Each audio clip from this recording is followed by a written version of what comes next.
दिनांक 19/4 को डॉक्टर प्रभाकर ठाकुर के क्लिनिक पर कुछ हंगामा हुआ था। उस हंगामे के दौरान झोपड़पट्टी और ठाकुर जी के कुछ जो गुंडे तत्व के समर्थक लोग थे, उनके बीच में मारपीट की घटना हुई। उसके पश्चात फिर फायरिंग हुई। फायरिंग के बाद अजीत महतो जख्मी हुए एवं इलाज के क्रम में उनकी मौत हो गई थी। उसी मौत के संबंध में जो कांड दर्ज किया गया, उसी से संबंधित ये चारों अभियुक्त की गिरफ्तारी हुई है और इन लोगों को न्यायिक अपेक्षा में भेजा जा रहा है। क्या मामला निकल कर आया, क्यों ये गोली मारी थी?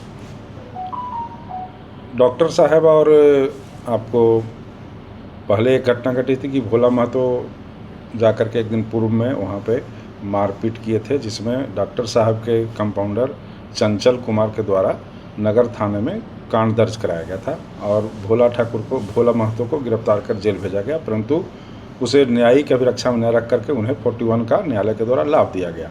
उसके बाद पुनः ये भोला महतो और जो उनके परिजन लोग थे वो पुनः उनके ठाकुर जी के आपके क्लिनिक पर चले गए और ठाकुर जी के क्लिनिक पर उनके जो माने प्रबंधक स्टाफ और उनके द्वारा जो कुछ असामाजिक तत्वों को एकत्रित किया गया था, उन दोनों पक्षों के बीच में मारपीट की घटना शुरू में प्रारंभ हुई। मारपीट के बाद गोली चल गई और गोली चलने के बाद एक अजीत महतो की हत्या हो गई। गिरफ्तार कौन लोग हैं इसमें सबसे पहले तो जो पहला केस हुआ था, जिसमें उधर से कंपाउंडर जख्मी थे चंचल, तो पहले तो हम लोगों ने चंचल को उठाया, क्योंकि चंचल के प्रतिशोध के कारण ही यह घटना आगे बढ़ी, क्योंकि उसे चोट लगा था, माथे पर चोट था और गाल में चोट था। उसके बाद उसने सामाजिक तत्वों को डॉक्टर साहब के कहने पर और कुछ अन्य लोगों के कहने पर एकत्रित करवाया। तो पहले चंचल को गिरफ्तार किया गया, चंचल को न्यायिक अभिरक्षा में भेजा गया। उसके बाद तकनीकी साक्ष्य के आलोक में जो गिरफ्तारी हुई है वो पहला हुआ है चंदन कुमार हैं, ये नया गांव के रहने वाले हैं। दूसरा संतोष कुमार हैं। तीसरा आपके हैं आज़ाद, अजीत उर्फ आज़ाद, और चौथा है काजू। ये चारों व्यक्ति घटनास्थल पर उपस्थित थे और तकनीकी साक्ष्य इन लोग के विरुद्ध उपलब्ध है और इन लोग के द्वारा अपने स्वीकृति बयान में बताया गया है कि हम लोगों के द्वारा ही अजीत कुमार को गोली मारा गया था और उनकी इलाज के क्रम में मौत हो गई है।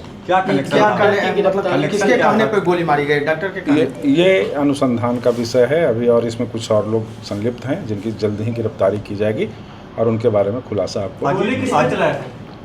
गोली चलाने वाले में एक आपको अभी 1-2 दिन में हम रिजल्ट देंगे। इसमें एक चंदन सिंह जो है मुख्य रूप से माने बॉस हैं और इनके ऊपर भी एक बॉस हैं, जिनको हम खुलासा 2-3 दिन के अंदर में वो भी कर देंगे। चंदन का क्या कनेक्शन रहा? बाहर के लोगों को बुलाया गया, चूँकि 18 तारीख को मारपीट हुई थी झोपड़पट्टी और उनके कंपाउंडरों के बीच में, तो उसको लेकर के झोपड़पट्टी वालों के द्वारा भी वहाँ पे धमकी दी गई थी। 25 तारीख को जो मृतक थे, मृतक के द्वारा भी धमकियाँ दी गई थी कि यहाँ पे गोली चलेगी। इसी के आलोक में डॉक्टर एवं डॉक्टर के समर्थकों के द्वारा भी असामाजिक तत्वों को वहाँ पर बुलाया गया था। ऐसी बातें प्रकाश में आ रही है। सर, घटना में जो संलिप्त हथियार था उसकी भी बरामदगी हुई है? अभी हथियार की बरामदगी नहीं होती, लेकिन शीघ्र ही उसके भी बरामद कर लिया। मामला किस पे? ये अभी जांच का विषय है, अनुसंधान में है कि डॉक्टर का कहाँ तक इसमें संलिप्तता आती है। चूँकि असामाजिक तत्व आए, असामाजिक तत्व पिटा गए, ये दोनों में एक दूसरे के बीच में प्रतिशोधात्मक भावना हो गई और उसके बाद ये हत्या में परिणत हो गया। प्राथमिकी में तो तीसरे अभियुक्त में बनाए गए हैं डॉक्टर। हाँ, उस पर जांच चल रही है। टोटल कितने लोगों को गिरफ्तार किया गया? अभी 5 आदमी की गिरफ्तारी, 4 आज गए और 1 चंचल, 5 आदमी की गिरफ्तारी हो चुकी है।